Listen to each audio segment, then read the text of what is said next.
వివి వినాయక్ గారు. అతను యాక్చువల్‌గా మనందరికీ డైరెక్టర్‌గా పరిచయం. సో, ఫస్ట్ టైమ్ అతను రాజకీయాల్లోకి వెళ్తున్నట్టు ఒక వార్త అయితే వెలుగులోకొచ్చింది. ముఖ్యంగా వైఎస్ఆర్‌సీపీ పార్టీకి సంబంధించి మొత్తం గూడా ఆయనే చూస్తున్నారు. ఎవరెవరు ఎక్కడి నుంచి పోటీ చేయాలన్నది గూడా. అండ్ ఇంకొకటి ఆయన కూడా ఏలూరు, కాకినాడ, రాజమండ్రికి సంబంధించిన ఆ ప్లేసుల్లో కూడా ఆయనే చూస్తున్నారని కూడా కొన్ని వార్తలైతే బయటకొచ్చాయి. మరి ఇతను ఎక్కడి నుంచి పోటీ చేస్తారన్నది కూడా చూడాలి. అతను కూడా పోటీ చేస్తారంట. సో, అన్నీ కూడా మీరేం చెప్తారు? జగన్మోహన్ రెడ్డి గారు తెలంగాణ వచ్చిన నేపథ్యంలో మాజీ ముఖ్యమంత్రి కేసీఆర్ గారిని పరామర్శించడానికి వచ్చి, అలాగే తన నివాసం లోటస్ పాండ్ దగ్గర ఉన్నప్పుడు లోటస్ పాండ్కి బివి వినాయక్ గారిని పిలిపించుకున్నారో సంథింగ్, బివి వినాయక్ గారే ఇంట్రెస్ట్గా వెళ్ళారో తెలియదు, కానీ వెళ్ళి కలిశారని వార్తలు ఉన్నాయి. బట్ అందులో వాస్తవం ఎంత ఉందన్నది తెలియదు. కానీ ఇక్కడ ఏంటంటే బివి వినాయక్ అనే వ్యక్తి వెళ్ళడము, వివి వినాయక్కి రాజకీయాల్లో ఇంట్రెస్ట్ ఉందా, లేదంటే సినిమాలు తగ్గడం వల్ల, సినిమాలు చేయకపోవడం వల్ల రాజకీయాల వైపు మొగ్గు చూపిస్తున్నారా, లేదా ప్రతి వ్యక్తికి కూడా కొంత జీలు ఉంటుంది. అంటే మామూలుగా ఎంత సంపాదించినా, బిజినెస్ చేసినా, లేదంటే సినిమాల్లో చాలా వరకు క్రేజ్ సంపాదించుకున్నా కొంత స్టేజ్ వచ్చాక రాజకీయాల్లోకి వెళ్ళాలి, అధ్యక్ష అని అనాలి, లేదా ప్రజలకు సేవ చేయాలి, ఒక ఫెమిలియర్గా ఉండాలి అనే కొన్ని థాట్స్ ఉంటాయి కొందరికి. మేబీ ఈయనకి అలా ఉందా, లేదంటే ఈయన్ని ఎవరైనా పిలిపించారా అని తెలియదు. కానీ మొత్తానికి ఈయన జగన్మోహన్ రెడ్డి గారు కలిశారని, జగన్మోహన్ రెడ్డి గారు పార్టీ తరఫున పోటీ చేస్తారంటే దానికి ఈయన సుముఖత వ్యక్తం చేసినట్టుగా కూడా కొన్ని వర్గాల వారు మాట్లాడుకుంటున్నారు. వైసీపీ శ్రేణులు కూడా వైరల్ చేస్తున్నారు దాన్ని. అయితే ఈయన వెస్ట్ గోదావరి, ఒకప్పుడు ఉమ్మడి వెస్ట్ గోదావరి సంబంధించి ఏలూరు దగ్గర ఒక పల్లెటూరు ఈయన. కాకపోతే ఈయన మచిలీపట్నం నుంచి కానీ, కాకినాడ నుంచి కానీ, రాజమండ్రి నుంచి కానీ, ఏలూరు కాదు, ఏలూరు సొంతూరు అయినా కానీ ఈ మూడింటి నుంచే ఎక్కువగా ప్రస్తావన వినిపిస్తోంది. ఈ మూడిట్లో ఏదో ఒక నియోజకవర్గంకి ప్రాతినిధ్యం వహించవచ్చు అన్నట్టు కూడా వార్తలు వస్తున్నాయి.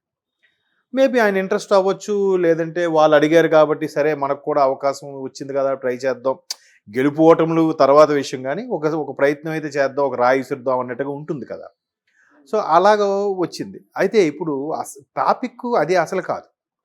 వి వినాయక్ గారు రాజకీయ నేపథ్యం ఉందా, లేదా రాజకీయాల్లోకి రావాలనుకుంటున్నారా, లేదా అతను సరదా తీర్చుకోవాలనుకుంటున్నారా విషయం పక్కన పెడితే, వి వినాయక్ అనే వ్యక్తి ఇండస్ట్రీలో ఒక సూపర్ స్టార్కి రెండు కళ్ళల్లో ఒక కన్ను.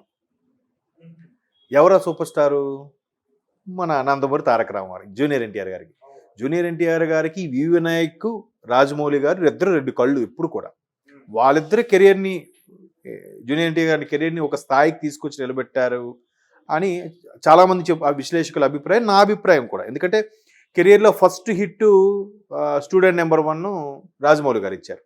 కెరీర్లో ఫస్ట్ బ్లాక్ బాస్టర్ ఇచ్చింది వి వినాయక్ గారు ఆది సినిమాతో కదా. ఆ తర్వాత అదుర్సు సూపర్ హిట్. అంటే తెలంగాణ ఉద్యమ నేపథ్యంలో సరిగ్గా ఆడలేదేమో, కానీ ఇప్పుడు టీవీలో అది 100 days అవుతుంది. అది టీవీలో శాటిలైట్లో 100 days వేస్తున్నారు. నిజంగా 100 days వేసేసి ఉంటారు అదృష్టం. ఆ కామెడీ కానీ, ఆ టైమింగ్ కానీ, ఆ స్టోరీ కానీ చాలా బాగుంటుంది. ఇకపోతే రాజమౌళి గారు నాకు తెలిసి ఎక్కువ సినిమాలు చేసింది ఎన్టీఆర్ గారితో. స్టూడెంట్ నెంబర్ 1 కానీ, తర్వాత సింహాద్రి, యమదొంగ, ఇప్పుడు RRR. 4 సినిమాలు ఇంకెవరితోనూ చేయలేదుగా, ఒక్క ఈయనతోనే చేశారు. సో రాజమౌళి, వి వినాయక్ అంత ఇంపార్టెంట్ గల వ్యక్తులు. అయితే ఇప్పుడు ఈయన వి వినాయక్ గారు అయితే గీతే ఎన్టీఆర్ గారు ద్వారా టీడీపీలోకి వచ్చి పోటీ చేస్తారు, కానీ వైసీపీలోకి వెళ్ళి చేయడం ఏంటి అనేది ఇప్పుడు చాలామందికి question mark. So maybe NTR గారే వైసీపీ వైపు వెళ్ళినప్పుడు ఈయన రెఫరెన్స్ ఇచ్చారా, లేదా ఈయన ఏమైనా సిఫారసు చేశారా అనే కూడా కొన్ని సందేహాలు వ్యక్తమవుతున్నాయి. బట్ వి వినాయక్ గారికి కూడా కొంత ఇన్ఫ్లుయెన్స్ ఉంది కాబట్టి, ఆయన ఒక మంచి దర్శకులు కాబట్టి, ఠాగూరు చాలా మంచి సినిమాలు తీశారు కదా, మంచి commercial director, Lakshmi, Chennakesava Reddy.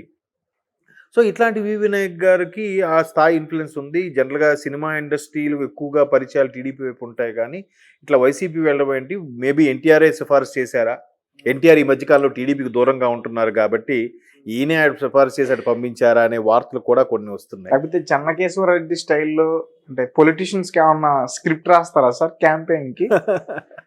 Campaign అంటే చాలా మంది ఉంటారు, గోస్ట్ రైటర్లు ఉంటారండి చాలామంది.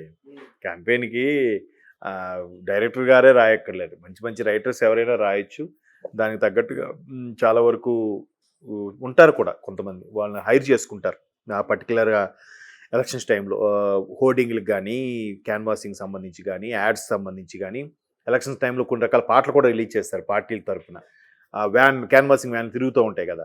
సో అటువంటివి కానీ వాళ్ళు కొంత రైటర్ని హైర్ చేస్తారు, వాళ్ళకి పే చేస్తారు, వాళ్ళు రాస్తారు కూడా.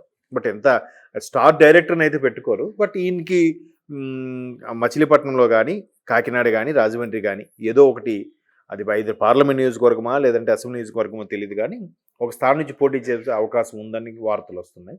దానికి ఈయన కూడా వైసీపీ తరఫున సుముఖంగా ఉన్నారట మన వైవి వినాయక్ గారు. అయితే జనరల్గా ఏ ఇండస్ట్రీ, ఎస్పెషల్లీ సినిమా ఇండస్ట్రీకి సంబంధించి ఎక్కువగా పార్లమెంట్ వైపు మొగ్గు చూపిస్తూ ఉంటారు. అంటే అసెంబ్లీ అంటే లోకల్గా ఉంటుంది, పార్లమెంట్ అంటే నేషనల్ లెవెల్లో ఉంటుంది, కొంత గ్రిప్ వస్తుంది, కొంత ఇన్ఫ్లుయెన్స్ పెరుగుతుందనే ఉద్దేశం, మరియు ఇతర కారణాలు తెలియదు. ఈవెన్ ఇంతకుముందు హిస్టరీ తీసుకున్నా కూడా మ్యాక్సిమం హీరోలు కానీ ప్రొడ్యూసర్లు కానీ ఎంపీగా చేసిన దాఖలాలే ఉన్నాయి. ఇప్పుడు మురళీమోహన్ గారు, కృష్ణ సూపర్ స్టార్ కృష్ణ గారు, జమున గారు ఒకప్పుడు వాళ్ళు, తర్వాత జనరేషన్ వాళ్ళు కూడా చాలామంది ఉన్నారు కదా. చిరంజీవి గారు రాజ్యసభ చేశారు, పార్టీ విలీనం చేసిన తర్వాత రాజ్యసభ చేశారు, బట్ లోక్సభ చేయలేదు. సో అలాగా జయప్రద గారు లాంటి వ్యక్తులు సినిమాల్లో చాలా వరకు చేశారు. జయసుధ గారు మళ్ళీ ఎమ్మెల్యేగా చేశారు కానీ. సో అలాగా ఉంది కాబట్టి ఎంపీకి ఎక్కువగా మొగ్గు చూపుతుంటారు. అది మరి ఎన్టీఆర్ గారు రిఫరెన్స్ చేశారా ఏంటి అనేది విషయం తెలియదు కానీ లోపాయకారంగా ఇట్లా ఈయన కూడా రిఫరెన్స్ ఇచ్చుంటారు అనే వార్తలు అయితే కొన్ని వస్తున్నాయి. దాంట్లో వాస్తవం ఎంత ఉందో మనకు తెలియదు. బట్ మొత్తానికి వి వినాయక్ గారు మాత్రం వైసీపీ తరఫున బరిలోకి దిగబోతున్నట్టుగానే ఎక్కువ మంది, నాకు ఇన్ఫర్మేషన్ ఇచ్చిన ఎక్కువ మంది మీడియా మిత్రుల్లో ఈ విషయం చెప్పారు. లేదు వి వినాయక్ వస్తున్నారు, పోటీ చేస్తున్నారు అంటాను. మేబీ అంటే సినిమాల్లో క్రేజ్ తగ్గడం, ఈ మధ్యకాలంలో సినిమాలు ఏం లేవు. హీరోగా సినిమా ఏదో ట్రై చేశారు, బహుశా అది రిలీజ్ అయింది లేదు కూడా నాకు తెలియదు. వి వినాయక్ గారు హీరోగా కూడా స్క్రిప్ట్ రెడీ చేశారు, కొంత షూటింగ్ షెడ్యూల్స్ కూడా కొన్ని రెడీ అయ్యాయి, షూటింగ్ పూర్తి. ఆయన హీరోనా? ఆయన హీరోగా. బట్ అవి కూడా తెర మీద సరిగ్గా రాలేదు. మేబీ ఇదొక యాంగిల్, ఇప్పటి నుంచో ఉన్న కోరిక అయి ఉండొచ్చు, ఇటువైపు కూడా డైవర్ట్ అవుతున్నట్టుగా ఇన్ఫర్మేషన్ ఉంది. చూద్దాం, ఇంకా 1 or 2 days తెలియనా, లేదంటే సంక్రాంతి తర్వాత మనకు అన్ని క్లారిటీ వస్తుంది. ఎందుకంటే చాలా వరకు వైసీపీ వాళ్ళు కూడా సిట్టింగ్ వాళ్ళని మార్చుతూ ఉంటున్నారు. మిగతా వాళ్ళు కూడా వాళ్ళు జంప్ జలానికి రెడీగా ఉన్నారు, టీడీపీ జనసేనకి వెళ్దాం అనుకుంటున్నారు. టీడీపీ జనసేన అలయన్స్ అయింది కాబట్టి అక్కడ ఆల్రెడీ సీట్ల సర్దుబాటులో కొద్దిగా డిఫికల్ట్గా ఉంది కాబట్టి ఇంకా ఆప్షన్ లేదు కాబట్టి ఖచ్చితంగా వైసీపీలో ఉండిపోవాలి, లేదా కాంగ్రెస్ వైపు షిఫ్ట్ అవ్వాలి కదా. సో అలాంటప్పుడు సీట్లు బాగా ఖాళీ అవుతాయి కాబట్టి వి వినాయక్ గారికి మనం అనుకుంటున్నట్టుగా మచిలీపట్నం కానీ కాకినాడ, ఏలూరు వీటిలో ఏది ఇచ్చినా కూడా ఆయన ఎక్కడో దగ్గర పోటీ చేసే అవకాశం అయితే ఉండుండొచ్చు. సరదా ఏముంది, పోటీ చేయొచ్చు కదా సరదాగా. సరే గెలిస్తే గెలిచాము, లేదంటే లేదు, ఒక ప్రయత్నం అయితే చేద్దామని ఫీలింగ్ ఉంటుంది కదా. అలా వస్తున్నారన్నట్టు కూడా వార్తలు వస్తున్నాయి. 80% కన్ఫర్మ్ అన్నట్టుగా కూడా చెప్తున్నారు. మిగతా 20% చెప్పలేము. మేబీ ఆయన పర్సనల్గా కలవడానికి. ఒకవేళ ఆయన ఎక్కడి నుంచి పోటీ చేసినా కానీ గెలిచే అవకాశాలు ఉంటాయా?